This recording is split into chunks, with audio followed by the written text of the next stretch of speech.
நம்ம கிராமத்துல தெருவுல இருந்து ஒருத்தன் வேலைக்கு போயிட்டான் அப்படின்னா இன்னைக்கு உயர்கல்வி படிக்க போறவங்களுடைய எண்ணிக்கை மிக மிக குறைவு.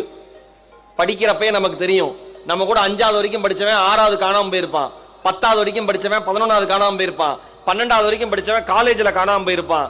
இவங்கெல்லாம் எங்கடா போனாங்க? நல்லா படிக்கிற பையன் தான், பொருளாதார சூழல்ல அவன் வாழ்க்கையில காணாம போயிருப்பான். ஆனா இதெல்லாம் தாண்டி நம்ம அம்மா அப்பா கையை பிடிச்சு அவங்க வாழ்க்கையை அவங்களே சாக்ரிஃபைஸ் பண்ணிக்கிட்டு முழுக்க முழுக்க என் குழந்தைங்க நல்லா இருந்தா போதுன்னு தன்னுடைய உடலையும் உயிரையும் அர்ப்பணிச்சுக்கிட்டு உங்க வாழ்க்கைக்காக அர்ப்பணிச்சுக்கிட்டு வளர்த்து எடுத்தவர்கள் நீங்கள். என்ன பொறுத்த வரைக்கும் ஒரு நல்ல படித்த குடும்பத்தில் இருக்கிற ஒரு பையன் பெரானம் நம்ம கார்பரேட்டுடைய சொல்லாடல் படி ஒரு வருடத்திற்கான சம்பளம் அவன் 10 லட்சமோ 5 லட்சமோ 20 லட்சமோ 6 லட்சமோ வாங்குறான். கவலை இல்லைன்னு வச்சுங்க, எப்படி வேணா இருக்கட்டும். ஆல்ரெடி அவங்க குடும்பத்தில் ஒரு 4-5 கிராஜுவேட்ஸ் இருப்பாங்க, ஆல்ரெடி அவங்க சம்பாதிச்சிட்டு இருப்பாங்க, அதெல்லாம் ஓகே.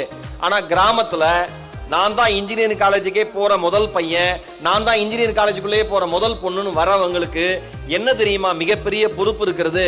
அடுத்தடுத்த தலைமுறைகளுடைய வழிகாட்டி நீங்கள் மட்டும்தான்.